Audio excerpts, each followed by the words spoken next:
Hello student, welcome to village scholar YouTube channel.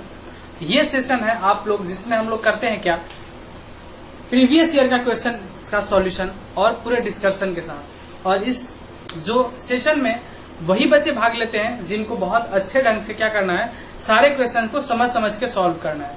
Exam में तुक्का नहीं मारना है और ज्यादा से ज्यादा क्वेश्चन को क्या करना है, एक्वायर करना है। क्योंकि हम लोग का क्या टारगेट है, 90 में 60 प्लस लाना। और जिन जिन बच्चे का 60 प्लस क्वेश्चन सही हो जाएगा वो सारे बच्चे कहाँ जाएंगे, गवर्नमेंट पॉलिटेक्निक कॉलेज में और अपने मन के कॉलेज में जाएंगे। तो ठीक है, तो अगर आप इससे जुड़ गए हैं तो आप इस चैनल को सब्सक्राइब कर लें और बेल आइकन को भी प्रेस कर दें और अपने दोस्तों में भी शेयर करें, क्योंकि इस चैनल के माध्यम से आपके लिए बहुत ज्यादा मेहनत किया जाता है। तो आप भी थोड़ा सा मेहनत करें। चलिए देर न करते हुए पहला क्वेश्चन हम देखते हैं। और आपके स्क्रीन पे है पहला क्वेश्चन, 1984 का है। क्वेश्चन है पहला कि कह रहा है कि शुष्क वायु में ध्वनि का वेग 320 मीटर पर सेकंड है, तो बरसात हो जाने पर ध्वनि का वेग क्या होगा।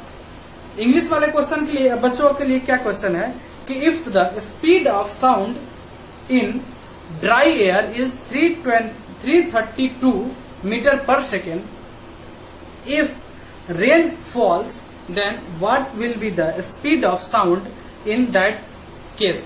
कह रहा है कि बढ़ जाएगा, घट जाएगा, वही रहेगा या जलवाष्प की मात्रा अनुसार रहेगा। इसमें क्या कह रहा है कि देखो यहाँ पे एकदम बिल्कुल शुष्क वायु था, ठीक है, शुष्क वायु था। इसमें जब आप साउंड को आप यहाँ पे बोल रहे थे, साउंड का जो स्पीड था 322 मीटर पर सेकेंड था। अचानक हुआ क्या कि यहाँ पे बूंदा बूंदी हो गया, क्या हो गया, बारिश हो गया। ठीक है, बारिश हो गया तो जब बारिश हो जाएगा तो क्या हो जाएगा, आसमान में वाटर ड्रॉपलेट्स मतलब पानी के बूंदे इस तरह से हो जाएंगे। अब क्या होगा, आप साउंड के बारे में पढ़े थे, मैं आपको बताया था कि साउंड जो होता है ना, साउंड जो होता है वो किस तरह का तरंग है, किस तरह का तरंग है, अनुदैर्घ्य है या अनुप्रस्थ तरंग है। आप बताइए क्या है, अनुदैर्घ्य या अनुप्रस्थ। मेरे हिसाब से ये क्या है, साउंड जो वेव जो है एक लॉन्गिट्यूडनल वेव है। लॉन्गिट्यूडनल मतलब कि अनुदैर्घ्य तरंग है, ठीक है, अनुदैर्घ्य तरंग है, ये लॉन्गिट्यूडनल वेव है। ठीक है, तो साउंड वेव क्या है, एक लॉन्गिट्यूडनल वेव है। इसको चलने के लिए हमेशा माध्यम का जरूरत पड़ता है, वैक्यूम में ये नहीं चलता है। साउंड का जो स्पीड होता है 323 मतलब कि अप्रोक्स ये 332 मीटर पर सेकेंड क्या होता है, होता है। ठीक है, अलग अलग माध्यम में साउंड का वेग अलग अलग होता है। और जो हम पढ़े थे कि साउंड का जो वेग होता है, स्पीड ऑफ साउंड जो होता है, सबसे ज्यादा क्या होता है सॉलिड में, मतलब कि ठोस में, और उसके बाद सबसे ज्यादा सॉलिड में होता है, उससे कम क्या होता है लिक्विड में होता है, और सबसे कम क्या होता है गैस में होता है। मतलब सबसे ज्यादा ठोस में, फिर द्रव में, फिर गैस में। तो आप इतना तो समझ गए। अब देखिए क्या था कि जब यहाँ पे जब ये सूखा हुआ वायु था तो यहाँ पे एकदम क्या था, गैस था। सूखा हुआ वायु जो ड्राई एयर जो होता है, शुष्क एयर हो जाता है, वो गैस की तरह बिहेव करता है। ठीक है, तो इसमें साउंड का वेव सबसे कम था, साउंड का स्पीड ऑफ साउंड सबसे कम था। अब क्या हो गया, जब इसमें बारिश हो गया तो इसमें बारिश की बूंदे आ गई, तो इसमें बारिश का बूंदे आ गई तो ये पूरा मीडियम क्या बन गया, ये पानी पानी युक्त हो गया। मतलब क्या हो गया, ये पूरा मीडियम ये लिक्विड जैसा बिहेव करने लगा। तो आप ही बताओ कि गैस में सबसे कम होता है, पहले गैस था, अब बारिश हो जाने की वजह से लिक्विड हो जाएगा, तो इसमें साउंड का स्पीड क्या होगा, बढ़ जाएगा, मतलब कि इंक्रीज कर जाएगा। आई होप कि बहुत अच्छा से ये बात आपको समझ में आया होगा और इस तरह से आपका आंसर क्या हो जाएगा, बी। ठीक है, आप इसको नोट डाउन कीजिए और आप इस कॉन्सेप्ट को लिख लेंगे और ध्यान में रखेंगे कि मैं जितना बात बताया कि साउंड के बारे में क्या क्या होता है। ठीक है, अब आप देखिए नेक्स्ट क्वेश्चन आपके स्क्रीन पे क्या है।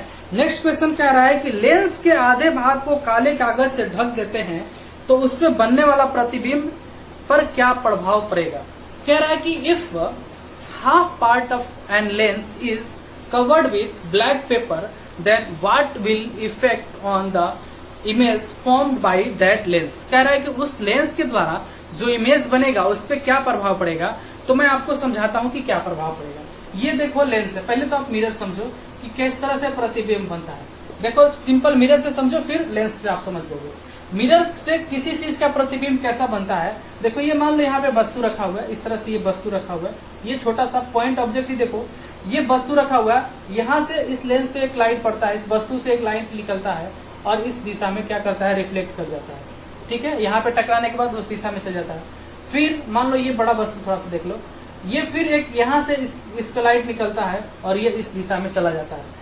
ये दोनों लाइट को आप जहाँ पे मिलाते हो, ये दोनों लाइट, ये और ये दोनों लाइट जहां पे भी मिलता है, ये क्या बनता है, यहाँ पे वस्तु का प्रतिबिंब बनता है। कहने का मेरा मतलब ये है कि ये लेंस जो क्या है, इस पे अगर ये मान लो लाइट यहाँ पे ना पड़ के ये लाइट यहाँ से निकलने वाला यहाँ पे पड़ता और ये ऐसे पड़ता, मान लो ये इतना दूर नहीं रहता, ये लेंस ये जो दर्पण इतना नहीं होता, फिर इधर से मतलब कि ये भी यहाँ पे नहीं होता, तो ये लाइट दर्पण पे नहीं पड़ पाता, दर्पण पे नहीं पड़ पाता तो प्रतिबिंब नहीं बनता, ये भी इमेज, तो ये मतलब कि इस पार्ट का इमेज नहीं बन पाता, यहाँ से जो आने वाला और यहाँ से जो आने वाला यहाँ पे टकरा रहा है तो इस पार्ट का इमेज बन पाता। मतलब ये कहने का मेरा मतलब सिर्फ इतना है कि लेंस जितना छोटा रखोगे उस पे पड़ने वाला प्रकाश, रिफ्लेक्ट करने वाला प्रकाश उतना ही कम होगा, और जितना रिफ्लेक्ट करके प्रकाश कम आएगा उतना ही छोटा इमेज बनेगा, ठीक है।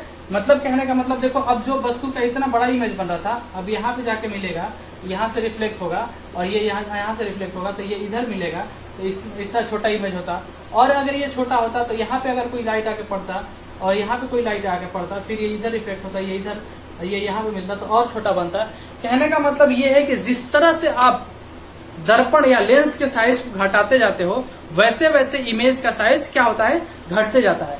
तो जब आप जब किसी भी लेंस को आधा पेपर से ढक देते हो, मान लो यहाँ पे ये लेंस है, इसको आधा पेपर से यहाँ तक आप कवर कर दिए, यहाँ तक कवर कर दिए और यहाँ पे कोई वस्तु रख दिए, तो यहाँ पे जो प्रतिबिंब आके यहाँ से लाइट आएगा वो तो रिफ्लेक्ट नहीं कर पाएगा, क्योंकि यहाँ पे तो कवर है, ठीक है, ये ढका हुआ है, तो ये लेंस की तरह बिहेव ही नहीं करेगा।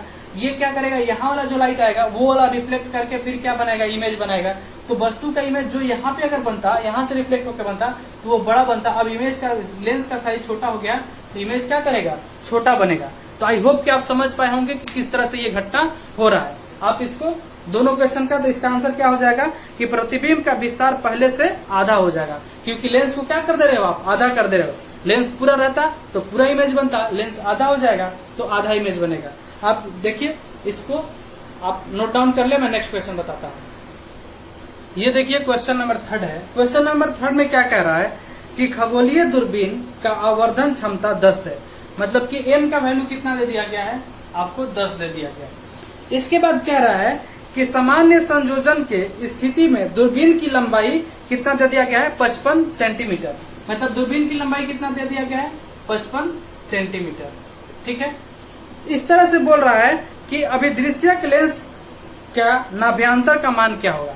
देखिए, जब भी दूरबीन बनता है ना, उसमें दो फोकस की चर्चा होती है, FO और एक FO होता है और एक FE होता है। इसी को FE को क्या बोल रहा है, नाभ्यांतर, अभिदृश्यक लेंस का नाभ्यांतर, इसी को बोलते हैं अभिदृश्यक लेंस का नाभ्यांतर, ठीक है। तो एक इसमें दो आपको फॉर्मूला ध्यान में रखना है, मैं पहले भी बता चुका हूँ कि जब भी लेंस आपको दो लेंस बताए तो m = FO बटा FE होता है। एक तो ये फॉर्मूला आप ध्यान में रखेंगे, और लेंस का लंबाई जो मतलब L = क्या होता है, FO प्लस FE, ये फॉर्मूला। FO बटा FE = m मतलब आवर्धन, और L = FO प्लस FE। अब इसमें क्या करेंगे आप, आपको क्या पता है, आवर्धन पता है, तो आवर्धन कितना पता है, m = क्या होता है, FO बाई FE। m का वैल्यू कितना दिया गया है, 10 दिया गया है, = FO बाई FE, ठीक है। तो आप जब इसके नीचे क्या है 1 है, इसको क्रॉस मल्टीप्लाई क्या करेंगे तो FO बराबर क्या हो जाएगा, 10 FE। आपसे FE का वैल्यू पूछा है, ये बोला है। अब आपको क्या दिया, लेंस, जो इसका लेंस जो दिया गया है वो 55 दिया गया है। तो आप लेंस के बारे में क्या जानते हैं, FO प्लस FE बराबर 55। तो FO प्लस FE बराबर 55। इसका मतलब कि 55, यहाँ पे मैं लिख दूं 55 बराबर FO प्लस FE, ठीक है। अब 55 = FO की जगह पे तो कितना लिख सकते हो, 10 FE प्लस FE की जगह पे तो FE रहेगा। अब क्या हो जाएगा, 55 F = 11Fe, ठीक है। तो Fe इक्वल्स टू क्या हो जाएगा 55/11, ये कट जाएगा तो 11×5 = 55, ये कितना हो जाएगा Fe का वैल्यू कितना आ जाएगा 5 सेंटीमीटर। तो ये हो जाएगा आपका, थोड़ा सा ये 11 का टॉपिक है तो थोड़ा सा आप ध्यान में रखेंगे, आप ये दो फॉर्मूला ये और ये, तो इस तरह से आप सॉल्यूशन कर लेंगे। जब भी आपको ऐसा क्वेश्चन आए तो आप आंसर कर लेंगे इसका। आपका इसका आंसर कौन सा हो जाएगा, आपका ये आंसर हो जाएगा, क्या पूछा है आपसे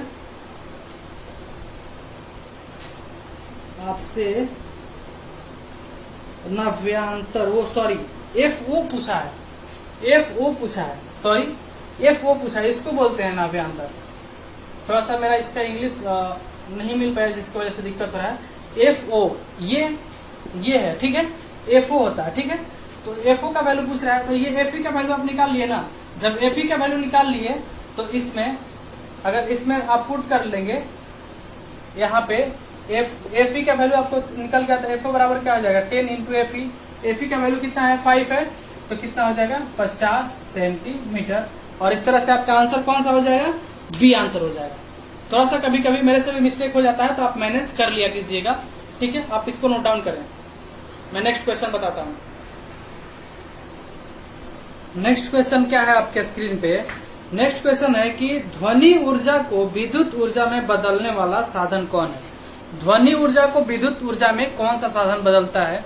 आप क्या देखते हैं, जब भी आपके कोई प्रोग्राम होता है वहां पे आप एक माइक लेते हैं और क्या करते हैं, जब आप उसमें बोलते हैं ध्वनि देते हैं तो उधर लाउड स्पीकर में जाके क्या होता है, उसमें साउंड सुनाई देता है। तो उसमें क्या करते हैं आप, ध्वनि ऊर्जा को विद्युत ऊर्जा में कन्वर्ट करते हैं, तो उसी को बोलते हैं क्या, माइक्रोफोन। तो जो माइक्रोफोन होता है वो क्या करता है, ध्वनि ऊर्जा को विद्युत ऊर्जा में। जब मैं ये 90-80 नहीं, जब आपके प्रॉब्लम सॉल्विंग 10 मिनट वाला क्वेश्चन में करा रहा था तो उसमें एक मैं लिस्ट दिया हुआ था आपके वीडियो में कि आप सब ध्यान में रख लेना कि ये कौन सा एनर्जी किसमें कौन चेंज होता है। तो ठीक है, तो आपका आंसर तो क्या हो गया बी, माइक्रोफोन। लेकिन हम लोग इतना ही थोड़ी ना सीखेंगे, सारे ऑप्शन को डिस्कस करेंगे। तो विद्युत मोटर, विद्युत मोटर क्या करता है, तो मैं आपको बताया था कि विद्युत मोटर जो होता है, मतलब जो आपके फैन में मोटर लगा हुआ है, जो आपके घर में मोटर लगता है, आप उसमें इलेक्ट्रिसिटी देते हो, बिजली देते हो, तो वो क्या करता है, इलेक्ट्रिसिटी को किस में कन्वर्ट करता है, विद्युत ऊर्जा को यांत्रिक ऊर्जा में। मोटर जो है, मोटर में आप इलेक्ट्रिसिटी जैसे स्विच ऑन करते हो विद्युत ऊर्जा मिलता है और वो चलना शुरू हो जाता है। तो क्या करता है, वो विद्युत ऊर्जा को यांत्रिक ऊर्जा में कन्वर्ट करता है। लेकिन जस्ट इसके उल्टा क्या होता है, डायनेमो।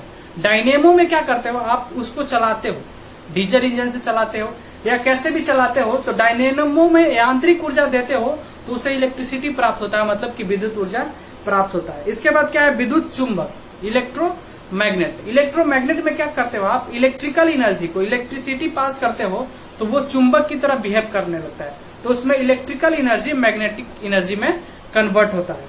तो आई होप इतना समझ गए होंगे, सारा क्वेश्चन डिस्कस हो गया है।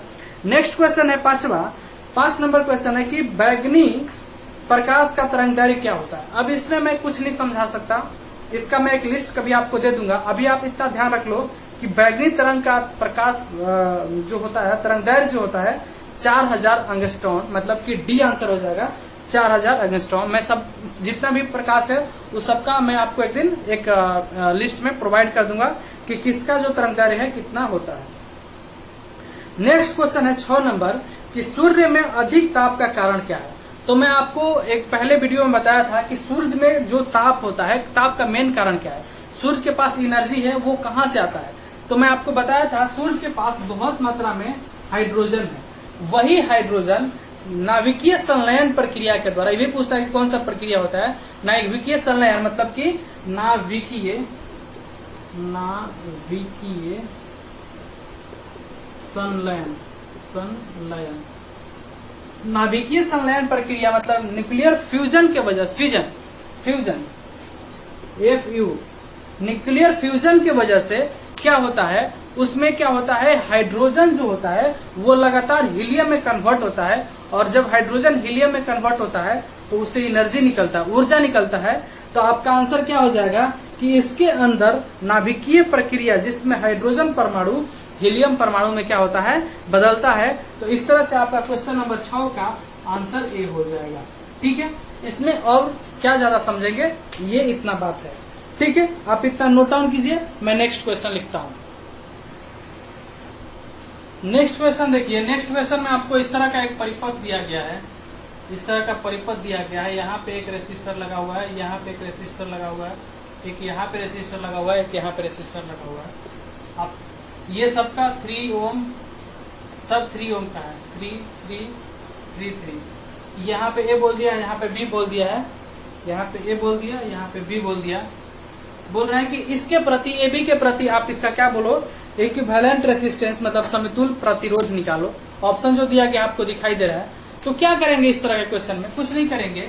आप क्या देख रहे हो, यहाँ से मतलब कि इस बैटरी यहाँ पे इन दोनों के बेस के एंड में जुड़ा होगा, मतलब ठीक है। मतलब कि आपको ये दोनों आपको कैसे दिख रहा है, मैं आपको बताया था कि अगर ये मान लो इसका 1 कर दो, इसका 2, इसका 1, इसका 2, तो पहले का पहला इंड दूसरे का पहले इंड से जुड़ा हुआ है, और ठीक है। तो ये दोनों क्या हो गया, सीरीज में है, मतलब क्या है, ये दोनों श्रेणी क्रम में है और ये दोनों श्रेणी क्रम में है, ठीक है। तो पहले इन दोनों को श्रेणी क्रम में जोड़ दीजिएगा। तो 3 और 3 श्रेणी क्रम में जोड़ने के लिए मैं बहुत बार बताया था कि आपको डायरेक्ट जोड़ना होता है, R1 + R2। तो 3 और 3 कितना हो जाएगा, 6 हो जाएगा। ये दोनों कितना हो जाएगा, 6 हो जाएगा। ये कितना हो जाएगा, 6, और ये कितना हो जाएगा, 3 और 3 6। तो आप इसको ऐसे कर लो, ठीक है। ये ए हो गया, ये बी हो गया, ठीक है। अब इसका इक्विवेलेंट रेसिस्टेंस निकाल लो, और 6 ओम का 2 प्रतिरोध हो गया, ये भी से आ गया। 6 ओम का 2 प्रतिरोध हो गया, और ये दोनों क्या हो गया, समानांतर में है। तो इस तरह से आपको जब इसका इक्विवेलेंट रेसिस्टेंस निकालना होगा, तो समानांतर वाला क्या बताया था मैं कि 1/R इक्विवेलेंट इक्वल टू, मैं इसको मिटा दूं, 1/R equivalent equal to 1/R equivalent equal to 1/R1 + 1/R2। तो 1/R इक्विवेलेंट निकालना है, 1/R इक्विवेलेंट इक्वल्स टू 1/6 + 1/6। तो ये दोनों का एलसीएम लीजिएगा तो कितना आ जाएगा, 6, और 1 + 1 कितना आ जाएगा, 2/6, मतलब 1/3 हो जाएगा। और इसको R इक्विवेलेंट जब इसको उल्टा कीजिएगा तो वो भी उल्टा हो जाएगा, तो ये 3 ओम हो जाएगा। और इस तरह से आपका आंसर कितना हो जाएगा, ये वाला आंसर हो जाएगा। इसको मैं और एक तरीका बताता कि अगर 2 सीरीज पैरेलल में मतलब जोड़ना, समानांतर में जोड़ना हो, और 2 से मतलब ज्यादा रेसिस्टर हो, 2 या 2 से ज्यादा रेसिस्टर हो, तो उसको जोड़ने का डायरेक्ट तरीका होता है R इक्विवेलेंट इक्वल टू कितना होता है, अगर सबका रेसिस्टेंस समान है, तब सबका प्रतिरोध समान है, तो क्या होता है, R/N। तो इसमें सबका प्रतिरोध कितना था, 6 था। कितना प्रतिरोध था, 2 था। ये 2 नीचे आ जाएगा, 100/2 कितना हो जाएगा, 3 ओम। डायरेक्ट आप यहाँ से निकाल सकते थे। तो चलिए, आई होप कि आप समझ पाए होंगे इसको। आप इसको नोट डाउन कीजिए, मैं नेक्स्ट क्वेश्चन बताता हूँ। देखिए नेक्स्ट क्वेश्चन क्या कह रहा है कि किसी पुरुष के स्वर का आवृत्ति जो है, एक पुरुष है और एक स्वर का आवृत्ति 400 मीटर पर सेकेंड है, तथा ध्वनि की लंबाई 1 मीटर है, ठीक है। ध्वनि तरंग की लंबाई 1 मीटर है। यदि महिला के स्वर की तरंग की लंबाई 80 सेंटीमीटर हो, तो उसके स्वर का आवृत्ति क्या होगा, ठीक है। स्वर का आवृत्ति पूछ रहा है उससे, या उससे आप मीटर पर सेकेंड में दिया गया है, तो आप कह सकते हैं कि आप उससे लेमडा, मतलब कि क्या पूछ रहा है, जो भी मतलब आवृत्ति मीटर पर सेकेंड में पूछ रहा है, ठीक है। अब इस तरह के क्वेश्चन को आप कैसे समझाएंगे। देखो, जब पुरुष और महिला दोनों बोल रहे हैं, तो दोनों एक ही मीडियम में बोल रहे होंगे। तो दोनों जब एक ही मीडियम मतलब एक ही माध्यम में बोल रहे होंगे, तो माध्यम में जो स्पीड का जो साउंड जो होता है, साउंड का स्पीड जो होता है, वो माध्यम पे डिपेंड करता है। वो कौन बोल रहा है उस पर उतना नहीं डिपेंड करता है जितना वो माध्यम पे डिपेंड करता है। तो माध्यम दोनों का सेम है, तो वेलोसिटी दोनों का क्या होगा, सेम होगा। मतलब velocity of man equals to velocity of woman. और वेलोसिटी के बारे में हम लोग क्या पढ़ते हैं कि देखो, मैं बताया था कि मान लो ये कोई वेव है, अगर यहाँ से यहाँ तक जाने में जितना समय लेता है उसको क्या बोलते हैं, जितना दूरी तय करता है उसको लेमडा बोलते हैं। मतलब क्या बोलते हैं इसको, लेमडा मतलब कि वेवलेंथ बोलते हैं। और यहाँ से यहाँ जाने में जितना समय लेता है उसको टाइम पीरियड बोलते हैं। और आपको अगर दूरी पता हो गया, समय पता हो गया, तो चाल v इक्वल्स टू क्या होता है, दूरी बटा समय। दूरी कितना है, लेमडा, और टाइम कितना है, t। और इस टाइम, इसको आप इस तरह से लिख सकते हैं क्या, लेमडा इंटू 1/t। और 1/t को क्या बोलते हैं, 1/t को क्या बोलते हैं, फ्रीक्वेंसी। f भी बोलते थे, क्योंकि आपको क्या था, f बराबर क्या होता है, 1/t होता है। तो 1/t की जगह पर क्या लिख सकते हैं, f लिख सकते हैं। तो v इक्वल्स टू क्या होता है, f लेमडा, ठीक है, f लेमडा, या कोई इसको n लेमडा भी बोलता है, या न्यू लेमडा भी बोलता है। तो इतना समझ में आ गया। तो दोनों का चाल बराबर होगा, तो ये मैन इक्वल्स टू वोमैन, तो man F man into lambda man equals to F woman into lambda woman. तो पहले क्या है, मैन के बारे में कितना दिया गया है, मैन जो दिया गया है उसका 400 दिया गया है, 400 इंटू उसका लेमडा क्या दिया गया है, डिस्टेंस कितना कर रहा है 1 मीटर इक्वल्स टू इसका फ्रीक्वेंसी कितना दिया गया है, नहीं दिया गया है, एफ वोमैन इंटू इसका जो दिया गया है वो क्या डिस्टेंस कितना दिया गया है 80 सेंटीमीटर दिया गया है। इसको भी डिस्टेंस को इसका डिस्टेंस 1 मीटर दिया गया है, इसको भी सेंटीमीटर में कन्वर्ट कर दीजिए तो 100 सेंटीमीटर हो जाएगा 1 मीटर को, ये 80 दिया गया तो इसको 80 कर दीजिए, दोनों सेंटीमीटर में हो जाएगा। तो एफ वोमैन इक्वल्स टू कितना हो जाएगा 400 इंटू 100 डिवाइडेड बाई 80, ये 10 कर जाएगा 8 5 40 50, मतलब F woman equals to 500 meter पर सेकेंड, ये हो जाएगा वुमेन का फ्रीक्वेंसी मतलब आवृत्ति महिला का। ठीक है, आई होप कि आप समझ पाए होंगे इस क्वेश्चन को। आप इसको नोट डाउन कीजिए, इसका आंसर क्या हो जाएगा बी। ठीक है, आप इसको नोट डाउन कीजिए, मैं नेक्स्ट क्वेश्चन बताता हूं। नेक्स्ट क्वेश्चन कह रहा है कि पृथ्वी के तल पर एक पिंड का भार y न्यूटन है तो उसका भार शून्य कहाँ होगा। क्वेश्चन कह रहा है कि if weight of an object on the surface of earth is y newton then where the weight of that object will be 0। ठीक है, ऑप्शन है हवा में, महासागर में, पृथ्वी के केंद्र पर और मंगल ग्रह पर। आप सबसे पहले समझो कि वेट क्या होता है। वेट इक्वल्स टू क्या होता है, वेट को W से डिनोट करते हैं। वेट इक्वल्स टू होता है मतलब कि भार इक्वल्स टू m इंटू जी, मतलब उस वस्तु का द्रव्यमान इंटू वो वस्तु जिस भी प्लेनेट पे है उसका ग्रेविटेशनल ये एक्सेलरेशन ड्यू टू ग्रेविटी। तो अर्थ की बात करता है तो अर्थ का एक्सेलरेशन ड्यू टू ग्रेविटी का फॉर्मूला आप अगर मेरे वो ग्रेविटेशन वाला चैप्टर नहीं पढ़े हैं तो aiming high Hindi YouTube channel पे है, आप जाके वहां पे जरूर पढ़ें, वहां पे मैं सब कुछ अच्छा से समझाया हूँ। ठीक है, तो मैं फिर भी यहाँ पे एक बता देता हूँ। तो जी का वैल्यू होता है Gm/r²। ठीक है, ये होता है जी का वैल्यू। ठीक है, इसमें क्या है, ये जी क्या है, यूनिवर्सल ग्रेविटेशनल कांस्टेंट है। ये जो बड़ा वाला जी है यूनिवर्सल ग्रेविटेशनल कांस्टेंट है, जिसका वैल्यू कितना 6.67 गुणे 10 के पावर -11। ठीक है, इसके बाद मैं क्या बताया था कि ये जी का वैल्यू हो गया, ये m क्या है, अर्थ का मास है, और r क्या है, अर्थ का रेडियस है। तो मैं बताया था कि ये अर्थ है, ये अर्थ है, मान लो ये पृथ्वी है, इसके सरफेस पे जो जी का मान सबसे ज्यादा होता है। तो देखो मास तो हमेशा फिक्स रहेगा, जी का मान जैसे जैसे घटेगा या बढ़ेगा वैसे वैसे वेट मतलब भार का वैल्यू घटेगा या बढ़ेगा। अगर जी का मान बढ़ेगा तो वेट मतलब भार बढ़ेगा, अगर जी का मान घटेगा तो वेट मतलब भार घटेगा। ठीक है, अगर जी 0 हो जाएगा तो आप क्या हो जाएगा, उसका वेट क्या हो जाएगा, 0 हो जाएगा। तो यही समझना है आपको, जी समझना है कि स्मॉल जी जो होता है एक्सेलरेशन ड्यू टू ग्रेविटी मतलब कि गुरुत्वीय त्वरण क्या होता है। तो देखिए इसके सरफेस पे सबसे ज्यादा होता है, सरफेस पे सबसे ज्यादा होता है। सरफेस से अगर अर्थ के सरफेस पे क्या होता है, जी का वैल्यू सबसे ज्यादा है अर्थ के सतह पे। अर्थ के सतह से नीचे भी जाओगे तो इसका वैल्यू घटता है, और अर्थ के सरफेस से ऊपर भी जाओगे, बाहर भी जाओगे तो इसका वैल्यू घटता है। दोनों दिशा में क्या होता है, इसका वैल्यू घटता है। ठीक है, लेकिन अर्थ के सेंटर पे चल जाओगे, केंद्र पे चल जाओगे तो जी का वैल्यू क्या हो जाता है, 0 हो जाता है। तो 0 कहाँ हो जाता है, अर्थ के सेंटर पे। पूछेगा सबसे अधिकतम कहाँ होता है, तो कहाँ होता है, अर्थ के सरफेस पे। अब इसके बाद ठीक है, तो आप यहाँ पे 0 कहाँ पे हो जाता है, अर्थ के केंद्र पे।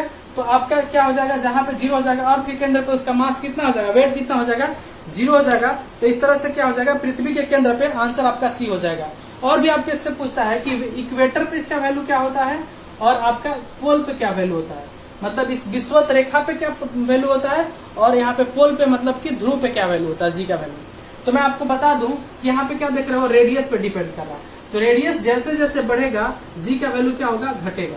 ठीक है, तो यहाँ पे रेडियस क्या होता है, यहाँ पे त्रिज्या क्या होगा, सबसे ज्यादा होगा, और सबसे कम होगा, और इधर त्रिज्या क्या हो गया, ज्यादा होगा। तो यहाँ पे जो क्या होता है, इक्वेटर पे क्या होता है, इसका वैल्यू त्रिज्या जहाँ पे सबसे कम वहां पे इक्वेटर पे सबसे ज्यादा वैल्यू, और पोल पे क्या होगा, इसका वैल्यू कम होगा। ठीक है, आई होप कि सही बोल रहा हूँ, ठीक है। आप इसको एक बार चेक कर लीजिएगा, ठीक है। बाकी ये सही है कि पृथ्वी के अंदर आने से भी घटता है, पृथ्वी के बाहर भी जाने से जी का वैल्यू घटता है, और केंद्र पे क्या होता है, 0 होता है। तो आप इतना नोट डाउन कीजिए। मैं नेक्स्ट क्वेश्चन, तो आपका आंसर कौन सा हो जाएगा, सी, ठीक है। नेक्स्ट क्वेश्चन देखिए, नेक्स्ट क्वेश्चन में क्या होता है, question number 10। Next question, question number 10। Next question में कह रहा है कि एक पिंड x त्रिज्या के वृत्ताकार पथ पर आधा चक्कर पूरा करता है, तो पिंड द्वारा तय की गई दूरी और विस्थापन क्या होगा। ये तो क्वेश्चन मैं आपको एक बार बता चुका हूं कि देखो ये क्या है, कि कह रहा है कि इंग्लिश वाले बच्चे लिख लेंगे, if an object is moving on a circular path, if he covered half of the circle, then what will be their speed and what will be their distance and displacement, ठीक है। देखो क्या कह रहा है, ये मान लो कोई सर्कुलर पाथ है, ठीक है, इसका रेडियस कह रहा है कि x है, ठीक है, मान लिया x है। ये कह रहा है कि यहाँ से कोई वस्तु चलना शुरू कर रहा है, चलते चलते चलते चलते इसके आधा सर्कल चला गया, मतलब यहाँ पे चला गया, अपने जस्ट अपोजिट आ गया, तो इसके द्वारा तय किया गया दूरी। तो दूरी क्या होगा, ये जो रास्ता, जिस रास्ता से चलता है वही तो दूरी होता है, और दो बिंदु को, पॉइंट ए से चला था, पॉइंट बी पे जाना था इसको, तो दो बिंदु के बीच के सबसे न्यूनतम दूरी को क्या बोलते हैं, सबसे न्यूनतम दूरी को विस्थापन बोलते हैं। और जो जिस रास्ता से वो वस्तु चलता है वो रास्ता क्या होता है, उसका दूरी होता है, ठीक है। तो इसका दूरी कितना हो जाएगा, यहाँ से यहाँ तय की गई दूरी, तो ठीक है। अगर पूरा वृत्त अगर का आपको परिधि पता हो तो उसको 2 से डिवाइड कर देंगे, तो आधा वृत्त का परिधि ये जो है वही इसके द्वारा तय की गई दूरी है। तो वृत्त का परिधि कितना होता है, 2πr, ठीक है। 2πr को अगर 2 से आप डिवाइड कर दोगे तो कितना हो जाएगा, πr। तो आपका इसका दूरी कितना हो जाएगा, पाई, तो पाई r कितना है, x है, तो इसका परिधि कितना, दूरी कितना हो जाएगा, दूरी जो हो जाएगा इसका कितना हो जाएगा, πx। अब इसके बाद करते हैं विस्थापन का। तो विस्थापन क्या है, यहाँ से दो बिंदु के बीच के सबसे न्यूनतम दूरी को क्या बोलते हैं, विस्थापन बोलते हैं। तो यहाँ से यहाँ ये x है और यहाँ से यहाँ x, तो x प्लस x कितना हो जाएगा, इसका विस्थापन डिस्प्लेसमेंट कितना हो जाएगा, 2x, और दूरी कितना हो जाएगा, πx। तो πx और 2x कौन से ऑप्शन में है, πx, तो ए ऑप्शन हो जाएगा आपका आंसर, ठीक है। आंसर क्या हो जाएगा, ए। इस तरह से आपका आंसर ए हो जाएगा। आप इसको नोट डाउन कीजिए, मैं नेक्स्ट क्वेश्चन बताता हूं। अगला क्वेश्चन है कि 2 आदमी 55 किलोग्राम द्रव्यमान के पिंड को अलग अलग 4 तथा 7 मिनट 20 सेकंड में ऊंचाई पर ले जाते हैं, तो पिंड पर किया गया कार्य क्या होगा, ठीक है। तो इस तरह का क्वेश्चन तो हम लोग 1982 वाले में भी आया था कि एक तो 10 मिनट में लग जा रहा है, एक 5 मिनट में लग जा रहा है, तो दोनों में किया गया कार्य। तो मैं बताया था कि जो वर्क होता है, वर्क जो होता है वो mgh, या जो वर्क होता है वो फोर्स गुने डिस्प्लेसमेंट होता है, फोर्स गुने डिस्प्लेसमेंट होता है। तो दोनों व्यक्ति अगर 55 kg के वस्तु को उठा रहा है तो फोर्स तो दोनों बराबर ही लगा रहा है, फोर्स के इसके पृथ्वी के विरुद्ध लगाना पड़ेगा उसको उठाने के लिए, फोर्स बराबर लगा रहा है और दोनों बराबर दूरी डिस्टेंस पे ले जा रहा है।